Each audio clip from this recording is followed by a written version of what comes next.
I wanted to note two closures in the US media as both provide many lessons for us to consider in Pakistan.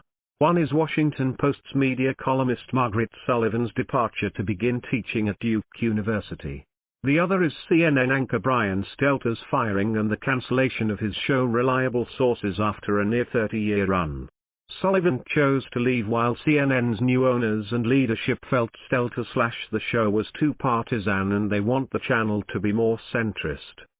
Sullivan and Stelter's departure leaves a vacuum in the US which needs critics doing the critiquing. These media critics analyze the intersection of journalism, freedom of expression and politics. This allows for accountability and scrutiny of the media and creates a more informed audience.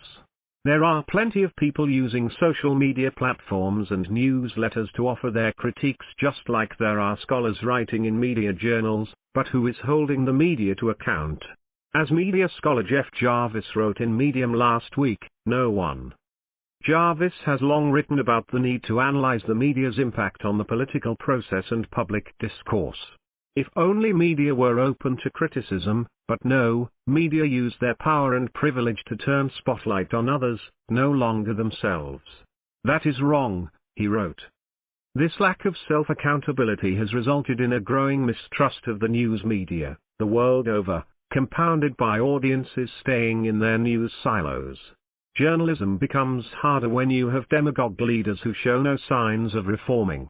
As we see in Pakistan, any media that calls out someone's falsehoods is accused of batting for the other guys.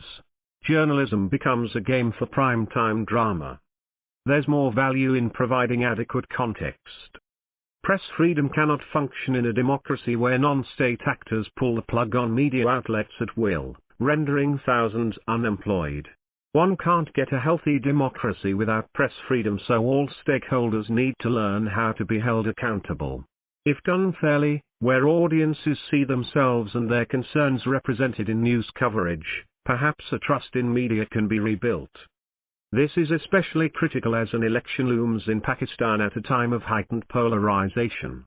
Sullivan's prescription for US journalists is applicable here too: less live campaign coverage, more context and thoughtful framing, and more fearless straight talk from news leaders about what's at stake. Media's incessant live coverage of Trump, Modi, Khan, etc. was a great disservice to audiences who were none the wiser. Attempts like publishing live fact-checks during speeches have done little to squash misinformation. I think there's more value in providing adequate context to the speeches. I do not support calling leaders liars because I do not think it is possible to know for certain if they willfully lied. However, I do think it is journalists' responsibility to question the veracity of those statements. Properly, fairly framed context compared to the lame one we get on our screens, lacking in any meaningful context. In his closing, Stelter said, "We must make sure we don't give platforms to those who are lying to our faces." This seems like a dig at CNN's new bosses who are said to have axed his show because of Stelter's perceived partisanship.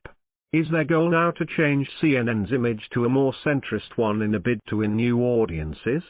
Who stands to gain? Trump supporters, for example, are delighted at Stelter's departure. One less person on the airwaves doing the call-outs. I'm thinking of channels who batted for PTI and were taken off air, at huge cost.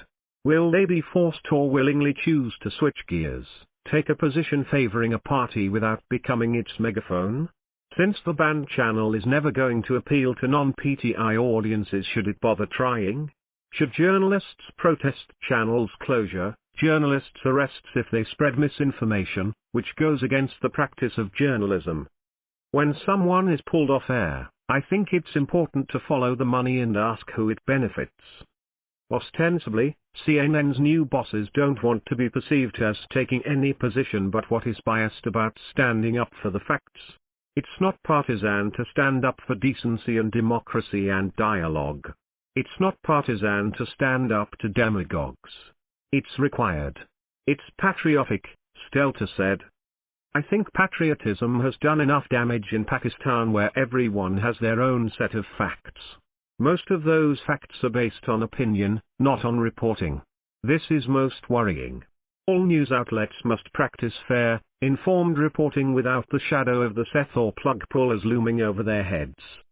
It's the media's job to provide framing and context, and be ready to fight misinformation. I genuinely believe many of my colleagues are up for the challenge. The writer teaches journalism.